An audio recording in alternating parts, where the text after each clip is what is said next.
What was something hugely popular that suddenly fell off the face of the earth? I know a guy who saw the whole fidget spinner thing coming. He mass-produced a bunch of them, sold through the entire stock, then sold his company immediately after and bowed out right before the whole thing cratered. I sort of feel sorry for whoever he left holding the bag. But man, those things just didn't stick around long. Must have been a busy afternoon. That man's name? Phineas. Do the Harlem Shake. I went to a wedding reception in 2019 where the whole wedding party danced to a montage of different songs, and then right at the end, Harlem Shake. Seeing people in tuxes and fancy dresses do that was pretty amusing. I was explaining to the older people at the reception that what they just witnessed was a craze from like 5 years previously.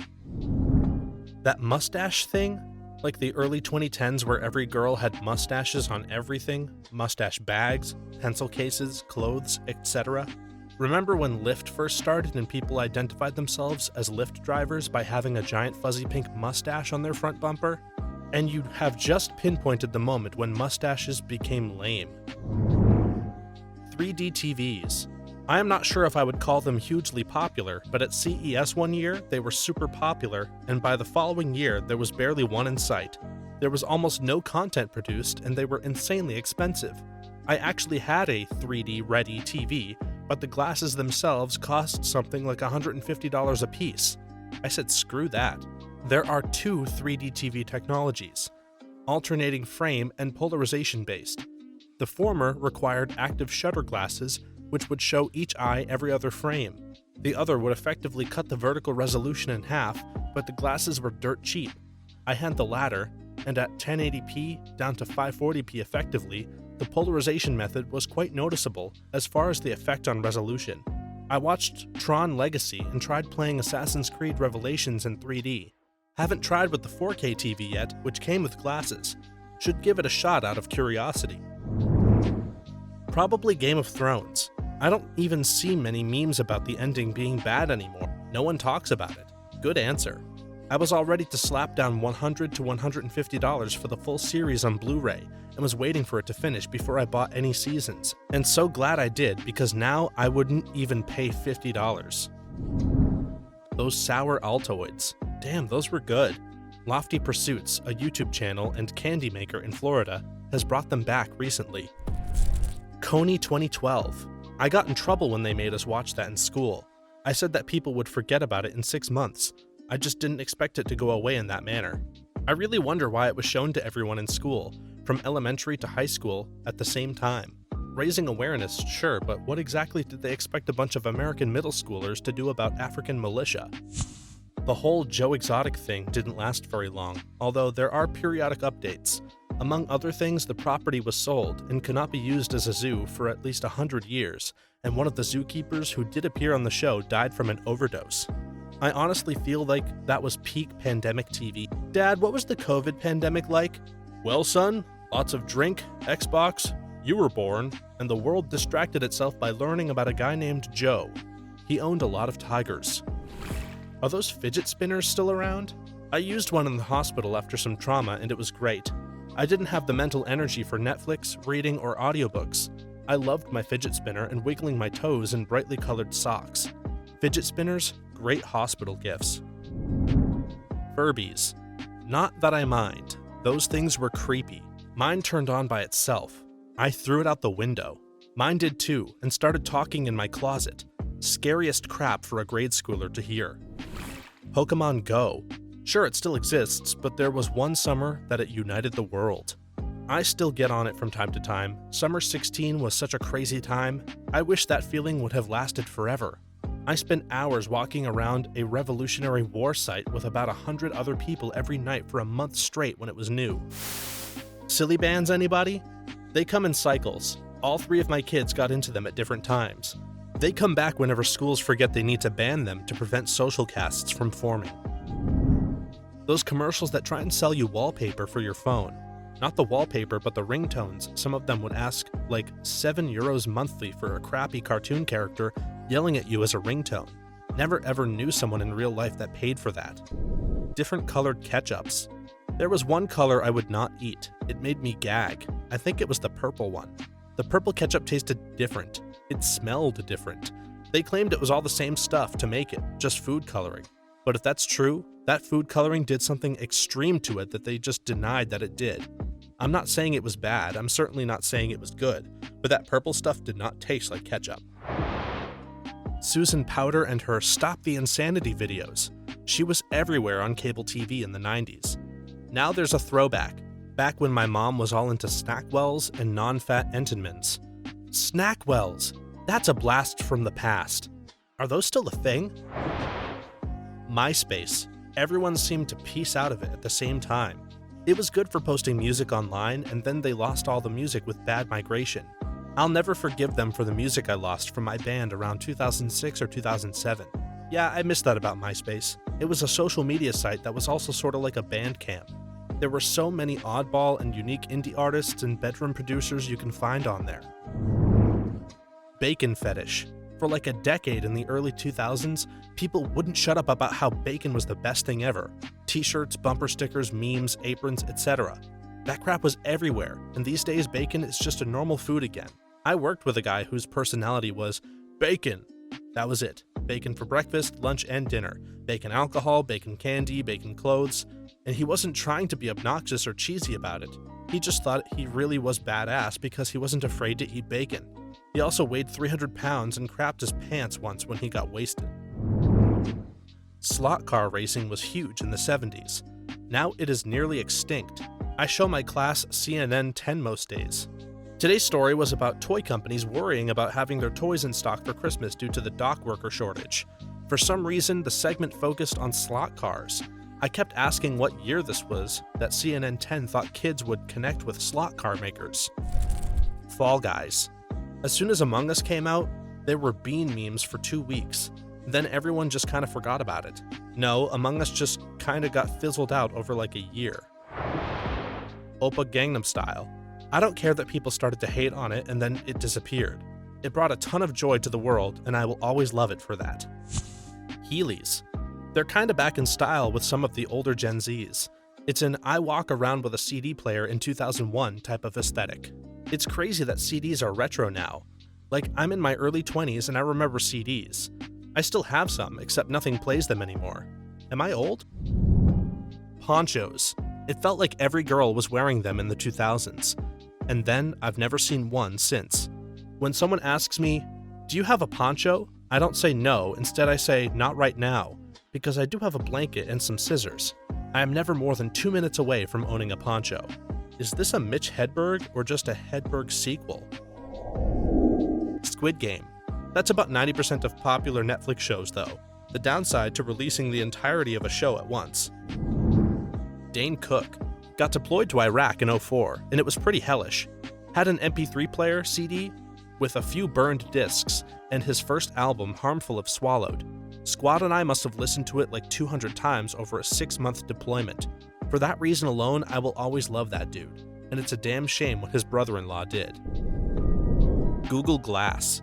They were never actually released to the public, and they've been turned into manufacturing HUDs for people who assemble aircraft engines or work on complex fabrication.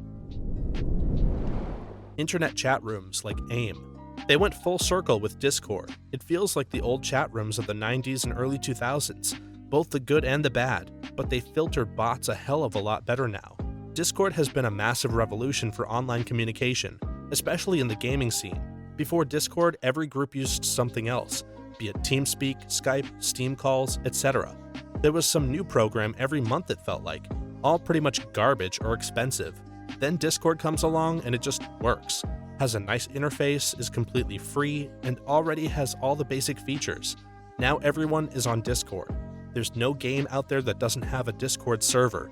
It's really incredible how successful Discord has been. Sneakers that you pump up. I had models with both internal and external pumping mechanisms. I remember when I used to watch wrestling as a kid and John Cena would pump up his vintage Reebok pumps before doing his finishing move. Flash animations. Came about in the late 90s and early 2000s. Before Flash was officially retired, it died a slow death. I used to send e-cards all the time that used Flash. I was a boy-crazy 5th grade girl and found a bunch of suggestive but funny e-cards about cute animated guys with songs like "It's Raining Men" that I would send to my friends. I still remember that one because a bunch of cartoon men in Speedos fell from the sky onto a beach, and at the end, one animated guy looked around the beach and then out at the screen and made a suggestive noise. Whoosh, right over my head. Turns out I was sending e-cards that were meant for gay men. Monster High. I remember they were very popular in the mid-2010s. I owned so many dolls and watched all the movies. There were so many, but once I outgrew them, I barely ever heard from them again. Apparently a bunch of moms got it canceled for some reason, but it's supposedly making a comeback in a year or two. New animated series, maybe dolls, and I think a live-action movie. Tamagotchi died pretty quickly. In retrospect, it kinda sucked. The thing would die if you didn't sneak it into a school and feed it 24/7. They're seemingly fairly common amongst kids again. My daughter got one as a present, and I ended up having to take it to work to feed it to her throughout the day because she would be devastated when she got home from school to find it dead. I felt really grown up sitting at my office desk feeding a Tamagotchi multiple times a day. Anyway, she was only interested in a week, and now it's hidden in the back of a drawer. Why are they coming back? It makes even less sense with smartphones. Slap bracelets. Are they still a thing? They are, but they're not the same. It's not metal, it's plastic, and they don't work as well. They also don't double as a weapon to beat your siblings with, which is why my mom told us they went away when we were kids. I had a few cheap ones, and when they split open, you could see that they were made from metal tape measures. Still had the markings on them. So genius upcycling for the time. Those pictures where you stare for a while, and the blur becomes a sailboat. Magic Eye! The Snuggie. I still have mine, and I wore it to teach virtually last year. I remember a time where yo-yos were hugely popular. During my time in grade school, schools would just let yo-yo people in to shill their products with a big presentation and all. Among Us. Among Us went on for ages before it actually died. After the game itself died, it still lived on in Among Us memes for a few months. Even now, I still sometimes find memes using Among Us music ironically. It certainly died, but it didn't disappear overnight. Waterbeds. Still alive and kicking in Germany. My husband's family all have waterbeds, and it seems really common here. I'm British. We had one when I first moved here, but damn, it gave me a backache. My husband also thought the waterbed was helping his backache, but it turns out it was causing it. A nice box spring later, and he's pain-free. Juicy couture velour sweatsuits with the writing across the ass. Saw a girl in her late teens wearing one this week, and said the same exact thing. Wonder if they're making a comeback. Do you guys remember Kinetic Sands? I loved those when I was a kid. My kids have it, still at Target. Rest in peace, Bionicle. There's still an active fandom, highly recommend. MySpace and Bebo. Life was so much simpler when you only had fights over replacing someone in your top 8. Devil sticks in the 90s. You don't want to sell me any death sticks. Osiris shoes. Soap shoes was where it was at. Napster, AOL, and MySpace. Multi-disc CD players. Am I showing my age too much? Oh man, I forgot about these, LOL. Dating myself here, but Cabbage Patch Kids. I think those have stayed around. Now Garbage Pail Kids. Challenges, as in the Ice Bucket Challenge. Planking. They're still around, just disguised as TikTok. Segways. I still think they are great for transitioning from one topic to the next. Vine was cool, then it died. When you die after getting killed. Skip-its. I broke so many of these in my garage. BlackBerry phones along with BlackBerry Messenger. I haven't seen a Slinky in real life in over a decade. I had one once. I straightened it. Teen hijinks comedies. American Pie, Road Trip, Superbad. Those all seemed to die out about 15 years ago.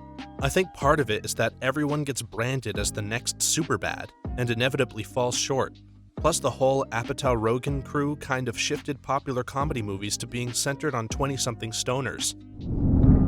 Mad About You. Does anyone remember this show? It ran for 8 seasons, about the same time as Seinfeld and Friends. It was hugely popular. It had about 10 million viewers. It had great lead actors, Helen Hunt and Paul Reiser. It was critically acclaimed. It won 12 Emmy Awards. People just got sick of rom-coms. It fell off the face of the earth. You can stream it, but no TV channel shows reruns. King of Queens, which is a vastly inferior sitcom, has reruns. Not mad about you. Agreed completely. See also Spin City with Michael J. Fox and then Charlie Sheen. Beanie Babies. Those never went away. The concept of them being an investment did. Game of Thrones. I've never seen something so incredibly popular that left almost zero cultural impact. Now there are a bunch of kids named Khaleesi, and they will have no idea why. It became popular because it caused the trend of low fantasy but with realistic medieval practices. The noble knight getting screwed over by the evil bastards. Being a fan favorite won't always save you. Being some form of the chosen one really doing a number on your mental health.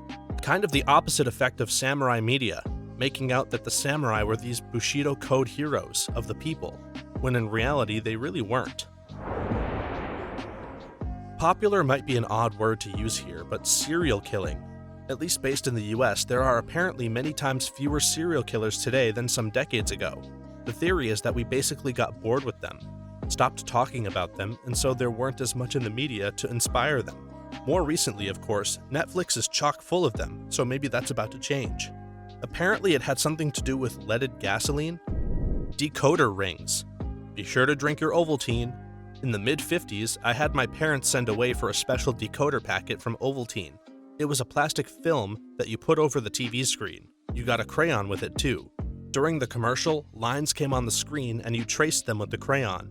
The survival message was, drink more Ovaltine. 5-year-old me was kinda disappointed. Whip and Nene. Throw dabbing and the mannequin and ALS challenges in there too. That 2015 to 2016 stretch was an interesting time. If you look at the history of the Grammy Awards, you'll find some odd early recipients of the Album of the Year award. It was considered an achievement in recorded audio, and not necessarily in music. For example, in 1963, the Album of the Year Grammy went to The First Family, a lighthearted pastiche of the Kennedy White House featuring a young nightclub entertainer named Von Meter. A New England native with a passing resemblance to JFK and the accent to match, Meter essentially pioneered the concept of a comic impersonator. In 1963, he was one of the most famous people in America, making frequent television appearances and selling out live performances. The event, which took place in Dallas on November 22, 1963, ended Von Meter's career overnight. Hats on men, except in winter. Hats of all kinds were popular for men of every social class for more than a century. Then suddenly, around the early 50s, men put them down and never picked them up again. I learned recently that it was because people bought automobiles which had shorter roofs, no room for hats. Riding a trolley or on the old-fashioned cars with open roofs, lots of room for hats. The Macarena. You can still hear it at millennial weddings. Sour Skittles, apparently. I've looked all over town and can't find them at all. I normally crave sour things when I'm doing a lot of schoolwork, and I can't find them here or at the shops, like an hour away. I would say Walking Dead after Season 8. All zombie media, in my opinion, has a short shelf life. There's only so much the real zombies are the humans plot that they can do. Dabbing. I'm glad I'm old and thought it was kind of dumb from the start, but then it lasted far, far longer than it should have, or than I expected. Thank goodness the collective finally decided it was over, and it disappeared virtually overnight. Actually, it's kind of impressive how fast it went away. Wallflowers in the 90s. Jacob Dylan's voice is just the perfect combination of his dad's oddity and actually singing. That's not a dig on Bob, by the way, he was never a great singer anyway. His immense talent was in his writing and his performance. Those hamster toys which moved by themselves and made noises. They had accessories like tunnels, or those home phones either clear with colorful parts inside or shaped like anything but a phone, hamburger, lips, or cartoon characters. Yo-yos. Man, 1996 or so was a wild ride of split knuckles and soaring emotions. People really liked Bill Cosby. Going outside and playing with your friends instead of spending all day cooped up with your phone. Inline skating. Every kid I knew growing up had a pair of rollerblades either for street hockey or to use at the skate park. Now it's a rare sight. I've got 2 pairs currently, but my driveway is rocks. Life as a child from the countryside, I never got to use rollerblades or a skateboard either for the same reason. I could have been the next Tony Hawk, damn it. Olestra, the fat-free potato chip that made everything you eat run through you like a freight train, may cause leakage. This will scream, I'm old, but I'm gonna say it. ICQ. At one point, it was so popular that having an ICQ number with fewer digits was considered cool. We used to have ICQ dates because DSL wasn't a thing yet, and we had to sync our online time. I don't know how or why, but everyone migrated to MSN Messenger at one point, which was definitely an inferior product back then. No offline messages, bad UI, fewer features. Uh-oh, door slam. Crazy Bones. Hello Neighbor. The game had a cool idea of sneaking into a creepy neighbor's house. The ideas they had were great. Randomized prop and furniture placement, keys to unlock the basement being randomly generated, an AI that adapts to your every move, etc. Though after Alpha 3 it just got worse. The AI did less adapting and just placed 4 billion bear traps and cameras at one door. The art style, while I honestly enjoy, was just not a fit at all for what the original alpha's shown. Then after the full release it just kind of died out. TinyBuild calls it a smash hit, when it basically stopped existing after release. Now they're releasing spin-offs, a failed TV show, begging MatPat to do theory on their game. Hello Neighbor 2 looks interesting though. The art style is more refined and the game mechanics feel much better, but it's still a buggy mess like the franchise always was. The Old Man of the Mountain, New Hampshire 2003. It lives on in your state quarter. Iggy Azalea, where did she go? Haven't heard from her or about her in a bit. I know she was on Wild 'N Out that time, but that's it. iPods. I mean, I still have both classics somewhere, but doubt the battery works now that I wore them out. Now most people use their phones for music. I know there are quite a few who still use them, especially audiophiles, but I stopped when it became too bothersome to carry a phone and an iPod in my pocket with the weight. Writing letters. Pen pal subs on here are pretty active. I have 3 pen pals right now. That's a thing? Ooh, where do I sign up? Nobody cares about Harambe anymore. They just put a giant sculpture of him at Wall Street. Internet forums. I miss being able to bump up a post and continue the discussion. That's what sucks most about Reddit. Your post has less than a day to gain traction, and then, no matter how popular, disappears into obscurity within hours. I'd say VR. The way it was hyped was it was the next generation of gaming, and actually, very few games use it, and even fewer use it well. I was stoked and spent about $2,000 on mine, about 4 years ago. Gave me motion sickness no matter what game I played. The most I could play at the time was about 5 minutes. I sold it for $300 earlier this year. Politeness. I find in real life people are still pretty alright, at least those I'm encountering. Social media is even more of a cesspool than it was a couple of years ago, though. Stranger Things. I mean, not really. I bet it's pretty big when the next season comes out. Yeah, it's just an ebb that always happens during off-seasons. Same with The Mandalorian, for example. Most people aren't thinking about it now, but once a new season comes around, it's gonna be the talk of the town once again. Common sense. Now so rare, it's practically a superpower. My common sense is tingling. Thanks for watching until the end. Be sure to like this video, subscribe, and then stop by our channel to check out another amazing video.